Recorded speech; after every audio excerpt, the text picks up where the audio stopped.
Well, hello and welcome to today's session, all about how to get ready for the reading section of the CELPIP exam.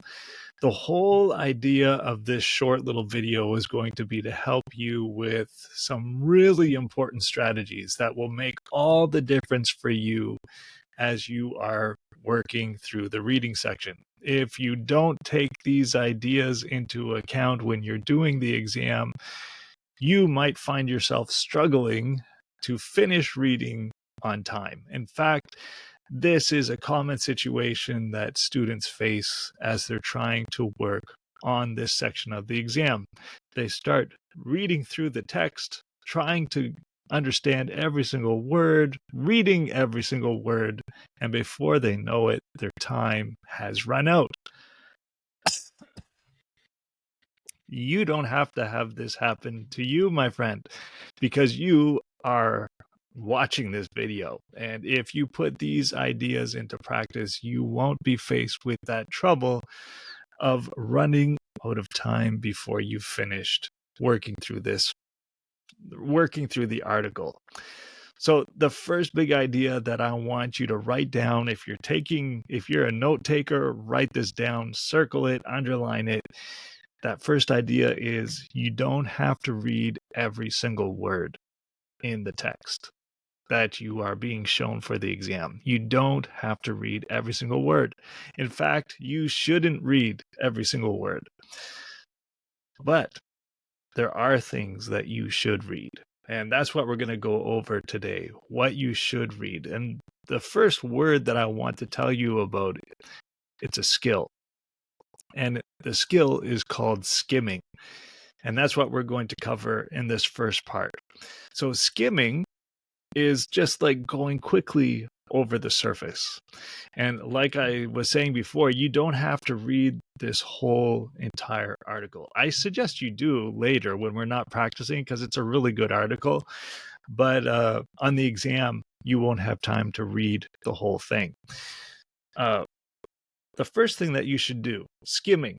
The idea of skimming is going way up in the air. Imagine that you're flying in an airplane. You look out the window.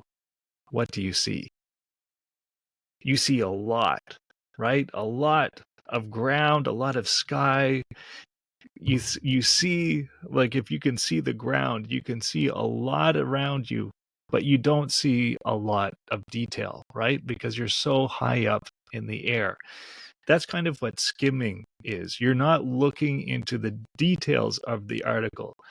Instead, you're just looking at key points or the most important ideas that will give you a very general idea of what the article is about and where you can find certain pieces of information. And to get that big picture idea of what your article is about, you need to focus on some key things as you skim. The first one, you want to pay attention to the title. You want to pay attention to the title. So the title of this article is, I was a stranger in Calgary, trapped in a bubble. Then I discovered the magic of a downtown library. So right there, you know some interesting things about this article, right? You know that the person talking was new to that place, right? He's a stranger there. So you know that he's new to a place, and that place is Calgary. So you know it's in Canada. And you know that he was a newcomer, right? He was new to the city. You also know that he felt trapped by some reason. You don't know why. It doesn't tell you why in the title, but you know that he's facing a challenge, right? And we also find out that something cool happens or something important happens in a library, in the downtown library. Okay, so all of that we learn just from looking at the title, which is really helpful. So that's the first thing to pay attention to. What is the title?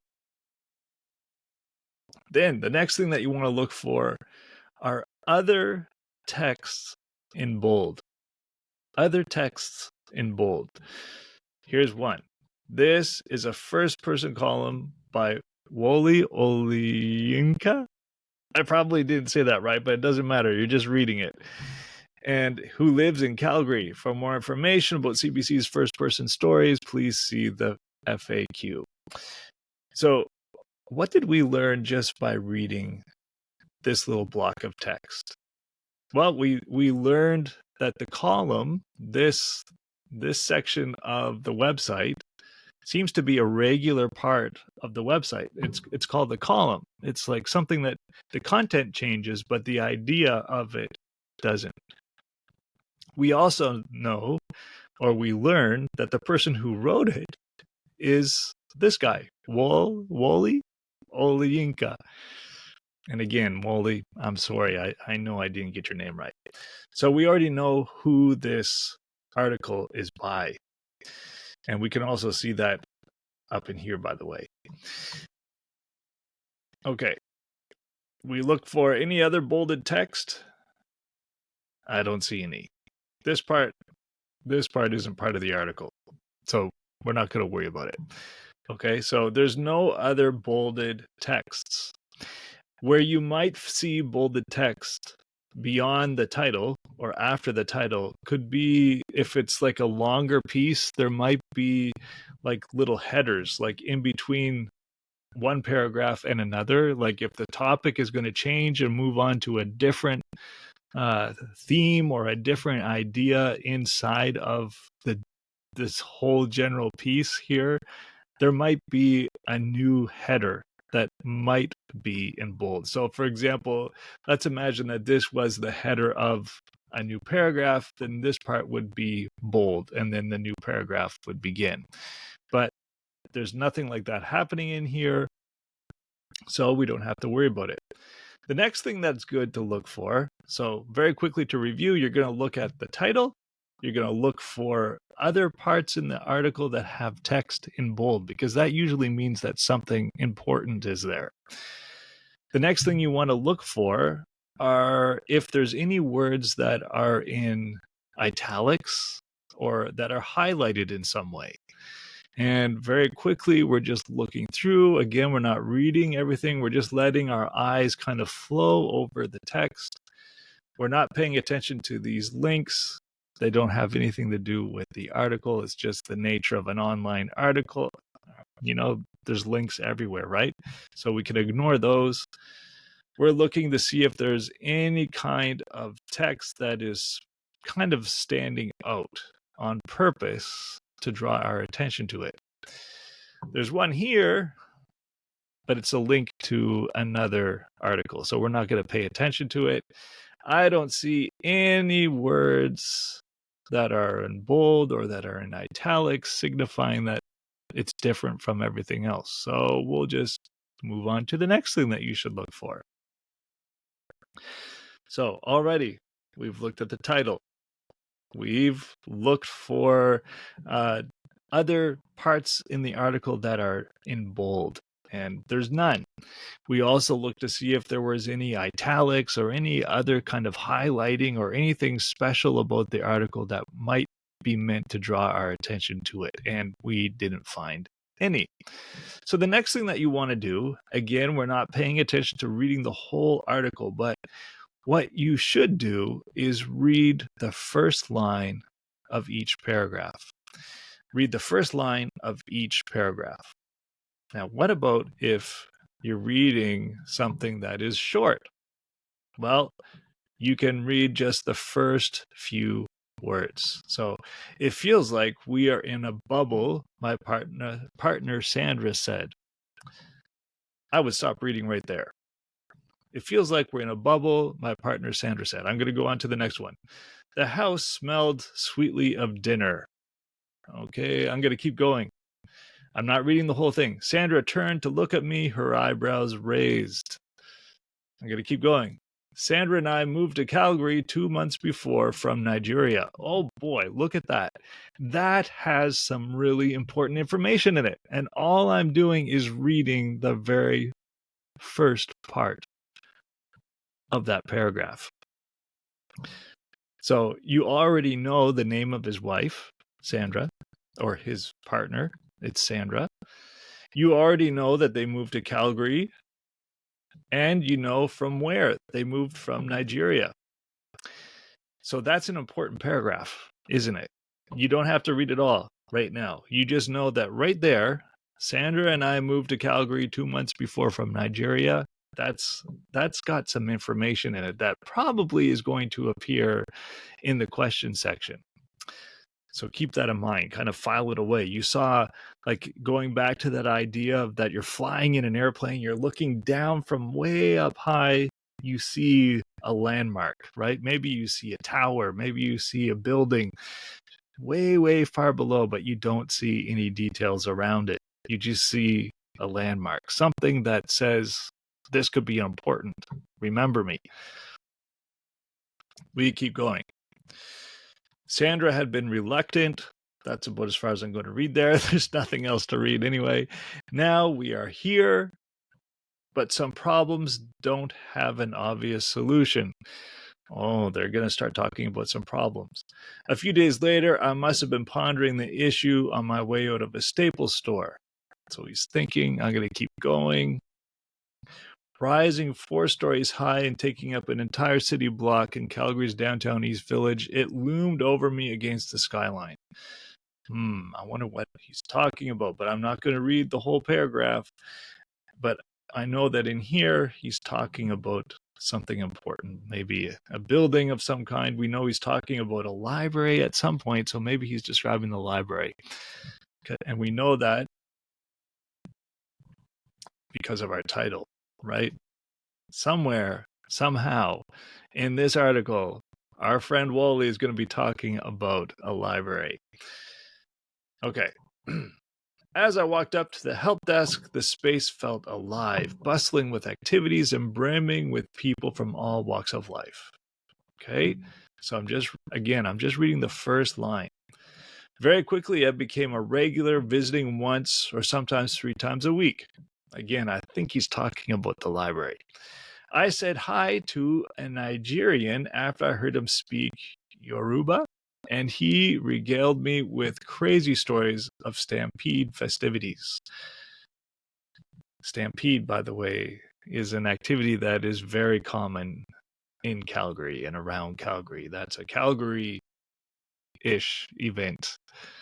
We're going to keep going. I love the huge diversity of people all coming to access this free space for different reasons. Aha, free space. That's a clue, isn't it? What is that free space talking about? If you're saying library, you're right. It is talking about the library.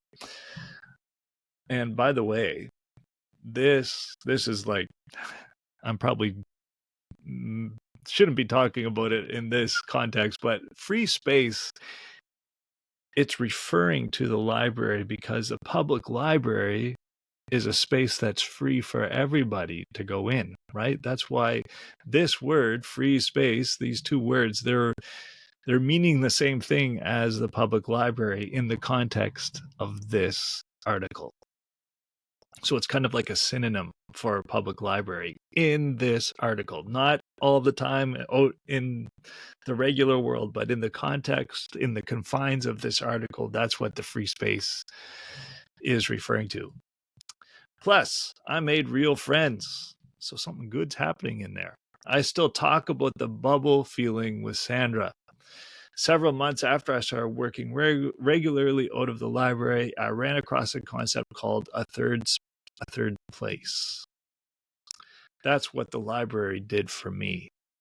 It was a good experience. When I came to Canada, it was my first time leaving Nigeria. But through the library, I've also learned how to make a place feel like home. So something important happened in the library. He kind of found home, or he found maybe a sense of community. All of that we kind of are able to put together just from doing that skimming exercises. So we know that he is new to Calgary. He's from Nigeria. We know that he felt like he lived in a bubble. We know that he has a partner, and she is also feeling like they're stuck in a bubble. And he, or maybe both of them, we didn't find that out really, but at least he finds a public library, and finding that public library seems to have helped him begin to find a sense of community. So we gathered all of that by just reading the title and the first line of each paragraph. Isn't that interesting? We kind of just built together a very loose picture of what this article is about. So that's called skimming. The next thing that we need to learn how to do is scan. Scanning is it's kind of similar to skimming in that you're not reading the whole article, but it's a little bit more focused. Scanning is when you need to use the questions. Like in the exam, I don't have a way to set that up here, at least not in today's session. But if you see where this advertisement is about traveling with your dog, you can imagine that beside your reading text on the exam, you're going to have the questions that you need to answer as you're reading. And the best thing that you can do is read through the question, the first question, and then begin looking near the beginning of the article. And something really interesting about the way that the reading section is organized is that the questions are going to follow the order of the article. So question number 1 is going to be pertaining to a section that is near the beginning of the article. Question number 2 will be a little bit below the first part. Question number 3 will be a little bit below that part. So it goes kind of in order. So it's not going to have you jumping from one place to the other place and then to another place. It's going to be following an order. And so what you need to do to skim is look at the question and try to see if there are any key words in that question. Any words that you think are really important. Like probably a low-hanging fruit question or a really easy or obvious question that might appear is where or who is the author of this article? So who is the author? Well, you'd start scanning, and right there you have one option. Down here you've got right there, we've got the answer. And in the question itself, you'd have multiple choice options to choose from. So you'd be able to use what you see in here to help you answer the question. So another interesting question that might pop up is, where is the writer from? Where is the writer from? So you'd have to look, where did we find out about that? If you remember, we started to find out more about him here, right? Sandra and I moved to Calgary 2 months before. He's from Nigeria, and you'd be able to find the answer there. So scanning is picking from a word or a phrase in the question and then looking through the text until you find a word or a phrase that means the same thing or is the same thing as the text. Maybe it's going to be word for word in the question and in the article itself. That's not going to happen very much during the entire question section. Maybe at the very beginning when the questions are easier, you might be lucky enough to find word for word examples from the question and in the article itself. But as you go along, the questions are going to get harder and more difficult. And instead of getting word for word, you will start to get synonyms, words or ideas that mean the same thing, but you're using completely different words to talk about it. So that's what you'll be looking for. If you have a date question, for example, like if they're asking, what year was it when Oli and his partner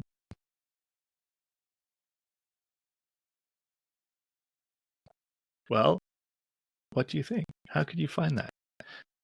I'm gonna have to edit that part.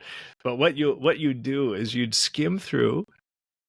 You're gonna use the skimming part, but what you're looking for are dates. You're looking for numbers, right? Maybe you're looking for months of the year, and we already have one. It was 2022. 6 months, or no, 2 months before. They didn't tell us what month it was, but we can guess that the answer would be in 2022. What about a question about what did he do? Maybe there's a question about what he did. Now, if you're thinking, I don't remember seeing anything about what he did in the skimming section that we did. I don't remember reading about his work. And you'd be right, because that doesn't appear. So you need to go through each paragraph, looking really quickly. Again, you're not really trying to read each word. There's nothing in here about work. I smelled sweetly of dinner. No, they're not talking about work there. Sandra turned to me, her eyebrows raised. No, they're not talking about work there. Sandra and I had moved to Calgary 2 months before from Nigeria. Look at that. I was working remotely. Now it's talking about his work from a US-based kid, remote work, you could say. So that's how scanning works in a nutshell. You're taking ideas from the question and you're reading through really quickly using the information that maybe you remember from the skimming exercise to help you find it quickly, right? Again, you don't have to read every single word. You're just looking for words that mean the same thing. You're looking for numbers if it's asking for dates, for example. But you don't have to read the whole text. So that's what you need to practice doing, skimming and scanning, and not reading the whole text. But I do encourage you to practice reading as well. This article is really good. It's a really interesting article. I've read it before and I've used it with students before, just because it speaks about what it's like to be a newcomer to Canada and how difficult it can be to step out of your bubble. So if you want to read it, I encourage you to. I'll put a link to it in this at the end of this video. You'll have a link if you want to watch.